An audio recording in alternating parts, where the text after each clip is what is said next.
እንዴት ናችሁ የአልት ቤተሰቦች? ዛሬ ደግሞ ይችን የምትመለከቷትን ኤልኢጂ ኤች14 ፕሮ ሪሲቨር እዚች ጋር ሶኬቷን ሰክተን ሪሲቨሩን ስንመለከተው ምንም የሚበራ ነገር የለውም። ያ ማለት ደግሞ አልበራም ማለት ሁለት አይነት ነገር አለ። የመጀመሪያው ይሄ የምትመለከቱት ፓወር ሴክሽኑ እየሰራ አይደለም ማለት ነው።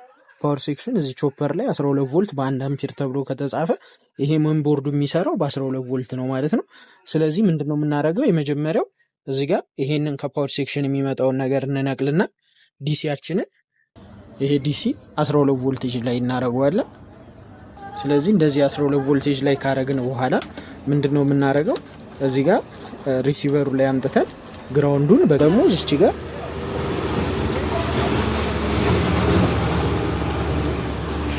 ግራውንዱን ካዘያዝን በኋላ ይሄው ዲሲው እንደምትመለከቱት 12 ቮልቴጅ ነው። እዚች ጋር 12 ቮልቴጅ ላይ ስመተን ፒኗ ላይ ስናገናኛት በዚህኛው በኩል እዩት፣ ዲሲው 00 እያለኝ ነው።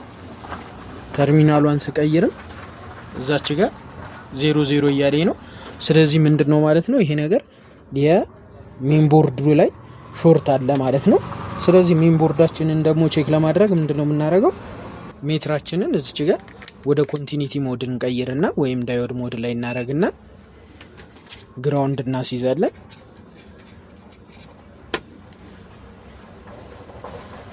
ግራውንድ ካዝያዝን በኋላ ብዙ ጊዜ እነዚህ ሪሲቨሮች 12 ቮልት ናቸው ማለት ምንድነው ማለት ነው። እዚች ጋር ይሄ ቡስተር ኮይል፣ እዚህ ጋር ቡስተር አይሲ እና እነዚህ የኤልኤንቢ ዳዮዶች አሉ።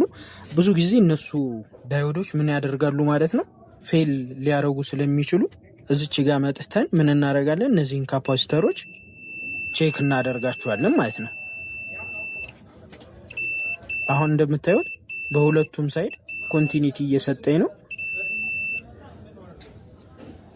ይችኛዋ ካፓሲተር በሁለቱም ሳይድ ኮንቲኒቲ እየሰጠችኝ ስለሆነ ይሄ ደግሞ የሚመጣበት ዋናው ምክንያት ምንድነው?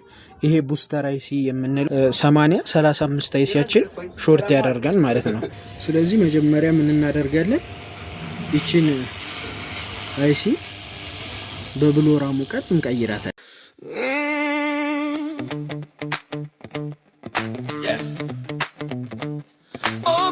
ስለዚህ አሁን ቅድም ኮንቲኒቲ የሰጠንን ቦታ ምን እናደርጋለን? ይችን ካፓሲተር ቼክ እናደርጋት። እንደምትመለከቷት ቼክ ስናደርገው ሜትራችን ኮንቲኒቲ እየሰጠን አይደለም። ስለዚህ ምንድነው ማለት ነው ሾርቱ ለቆታል ማለት ነው። ልክ በእንዲህ አይነት መልኩ ሾርቱ ከለቀቀው በኋላ ፓወር ሰተን፣ ስለዚህ ይችን አይሲያችንን እንደምትመለከቱት ቀይረናታል። ከዛ የፓወር ሴክሽናችን እዚች ጋር ፓወር ሴክሽኗን እንሰካለን። ሶኬቱን ከሰካም በኋላ እዚች ጋር ኦን እናረጋታለን።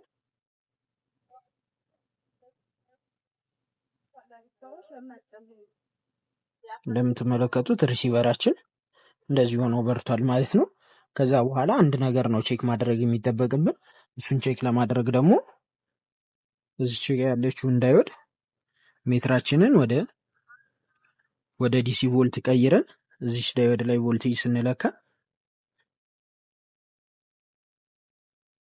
በስተመጨረሻ ምንድነው ቼክ የምናደርገው? እዚች ጋር ኤልኤንቢያችን ላይ እንደዚች ሹል ነገር እንሰካና ምን እናደርጋለን? ቮልቴጃችንን ቼክ ስናደርግ ወደ ኤልኤንቢ የሚሄደው 19 ቮልቴጅ መጥቷል። በተሳካ ሁኔታ ሪሲቨራችን ተስተካክሏል ማለት ነው።